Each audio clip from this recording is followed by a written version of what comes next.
Welcome to part 4. Stay focused. This is a long one too, by the way. In our daily lives, we often find ourselves distracted by various triggers. Triggers can be external, like sudden noises or events, or internal, like our own thoughts and emotions. Okay, external and internal triggers.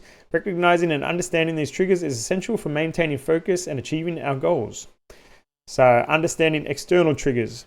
External triggers are often the most noticeable. They're the sudden, unexpected sounds or events that distract us from what we're doing. For instance, you might be engrossed in your work when suddenly a loud song starts playing nearby, or someone starts talking loudly on the phone as they walk past you. These are external triggers that can easily divert your attention. The Stoic approach to these triggers is not to get irritated or upset, but to recognize them for what they are, mere distractions. It's essential to understand that our reactions, such as irritation or anger, are not mandatory. They can be changed. You might react differently to the same trigger when you're in a good mood or feeling energetic. The key is recognizing the trigger and understanding that your reaction can be modified. Oh, cool, dude. I didn't think stay focused would have much for me, but that is really good. And it shows, like it says, when you're in a good mood, it might not bother you. So it teaches you that you can have an alternate reaction that can be more beneficial. Now we got internal triggers. Internal triggers can be more subtle, but just as distracting.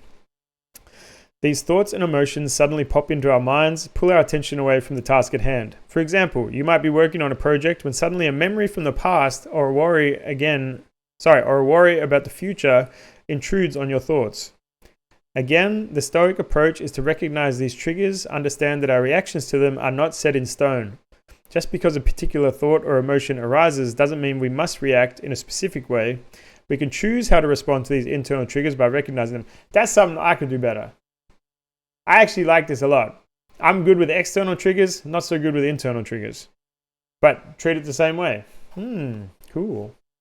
Alright, I'll let you guess what the first practical thing is, guys. Keep a journal. You're going to hear that a lot. I don't do it, but feel free to. Spend a week noting every time you get distracted, whether by external or internal. Write down what the distraction was, how you felt, how you reacted. Analyze. I think we can sort of you get the idea, right? You analyze your reactions. Let me see if this is more valuable. Practice mindful awareness. Throughout the day, practice being aware of your thoughts and surroundings. When you notice a distraction, whether external or internal, acknowledge it without judgment and bring your focus back to what you were doing. Right. So if something distracts you or is loud, instead of like doing whatever your instinctual reaction to, especially if it's going to be something like upset, just be like, that was a distraction. Get back to your thing. Work on that. Reframe your reactions is the last step. When you notice a trigger and your typical reaction starting to arise, pause for a moment. Ask yourself if this reaction is helpful or if there's a more constructive way to respond. Over time, the practice can help you change your automatic reactions to triggers. Yeah, so you can change. It's essentially a habit, probably. All right, these are the examples. While working, you hear a loud noise outside. Instead of getting irritated, take a deep breath, acknowledge the distraction, and refocus on your work. You're trying to concentrate but worrying about an upcoming event. Worrying about an upcoming event keeps intruding on your thoughts. Instead of getting anxious, acknowledge the worry, remind yourself you'll deal with the event when it comes, and then bring your focus back to the present task. He who worries about something before it happens worries doubly. Don't get weighed down in anxiety thinking about something in the future. You're going to have to deal with it anyway. Just go through it once. Don't go through it twice. Okay. Incorporating these Stoic practices into your daily life can help you become more focused, less reactive, more in control of your reactions to the myriad distractions that life throws your way.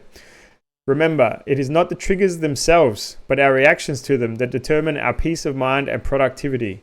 By monitoring and modifying our reactions, we can lead a more focused and purposeful life. Bars! Dude, I'm not going to lie. I saw Stay Focused and I'm like, this would be one to skip. Not really, but you know what I mean? Like, it's probably not going to be that profound. That shit was fucking great. I'm not going to bleep that out. That was really good. Focus is always hard. If you feel like you're getting overwhelmed with lots of tasks, you do a to-do list, prioritize based on urgency, delivery, time expectations. You equally add in breaks to allow yourself take a break from it all and be allowed to do it. Yes. Also, like part of that, if you're creating a to-do list, what are you doing? You're shifting what you need to do into steps. When you have steps, then what do? You focus one step at a time. Instead of being overwhelmed by the amount, just focus on your next action, doing it as well as possible, as true to yourself as you can be, and focus on the immediate action, get through it, and it won't be overwhelming. So that's really good. That's a different way of doing it. There was something at the end there where I was surprised they put this in. Let me read this. This was really good. Yeah, no, this is like really key. So if you like are enjoying like reading this, right? And you have an interest in Stoicism, because this is based in Stoicism. You know, I'm just reading from a book, although I have read lots about Stoicism. This is my preferred philosophy. This is like the key to Stoicism, is this sentence. Remember, it's not the triggers themselves, but our reactions to them that determine our peace of mind and productivity.